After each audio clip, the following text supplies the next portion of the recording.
Welcome back to years of luck. தக்காளி தான் இருக்குது, இதை வச்சு என்ன செய்யலான்னு பார்க்குறீங்களா? வாங்க, தக்காளி குருமா செய்யும். அதுக்கு 7 பழுத்த தக்காளியை நல்லா வேக வச்சு வச்சுருக்கேன். இப்போ நம்ம மிக்ஸி ஜார் எடுத்து அரை மூடி தேங்காய், சோம்பு, ஜீரகம் சேர்த்து நல்லா ஃபைன் பேஸ்ட்டாக அரைச்சி இதை செப்பரேட்டாக வச்சுக்கும். அதுக்குள்ளே தக்காளி வெந்து வந்துடுச்சுங்க. இங்கே பாருங்கள், தக்காளி எல்லாம் தோல் வெடித்து இப்படி இந்தளவு வெந்து வந்திருக்கும். இப்போ 10 நிமிஷம் ஆற விட்டுருங்க. அதுக்குள்ளே தேங்காய் பேஸ்ட் இந்த அளவு அரைச்சி வச்சுருக்கோம், இதை செப்பரேட்டாக வைங்க. இப்போ தக்காளி ஆறினோன்னே நல்லா மசிச்சு விட்டுங்க. நல்லா ஃபஸ்ட்டு கரண்டியால் மசித்து அப்புறம் நல்லா கையால் மசிச்சு விட்டுங்க. மசித்ததுக்கப்புறம் தேவையான அளவு உப்பு, 1.5 ஸ்பூன் குழம்பு மிளகாய்த்தூள் சேர்த்துங்க. இதை நம்ம ஒரு 10 நிமிஷத்தில் செஞ்சிடலாம். இதுக்கு ரொம்ப பெரிய பொருள்லாம் கிடையாது. தக்காளி, வெங்காயம் இதெல்லாம் இருந்தால் போதுங்க. இங்கே பாருங்கள், தேங்காய் பேஸ்ட்டையும் சேர்த்துங்க. அது கூட இது ஈஸியாகவும் சட்டுன்னு செஞ்சிடலாம். டேஸ்ட்டும் சூப்பராக இருக்கும். குயிக்காகவும் செஞ்சிடலாங்க.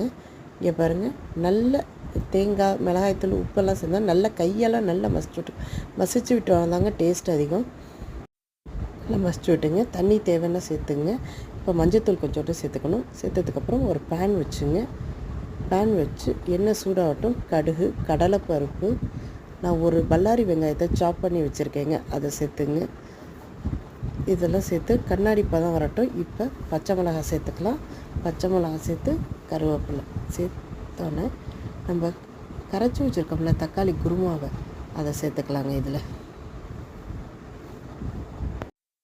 சேர்த்து ஒரு 5 நிமிஷம் நல்லா கொதி வரட்டுங்க. கொதி வந்தோடனே நம்ம கொத்தமல்லி தழை சேர்த்துக்கலாம். இது தாராளமாக ஒரு 5லேருந்து 6 பேர் சாப்பிட்லாம். இதை இட்லி, தோசை, சப்பாத்தி, ரைஸ் கூட சாப்பிடும்போது அல்டிமேட்டாக டேஸ்ட்டில் இருக்குங்க.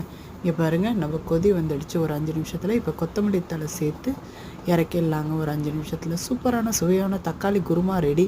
நீங்களும் செஞ்சு ட்ரை பண்ணி பாருங்கள். இதை வீடியோ பிடிச்சிருந்தா தேங்க்யூ.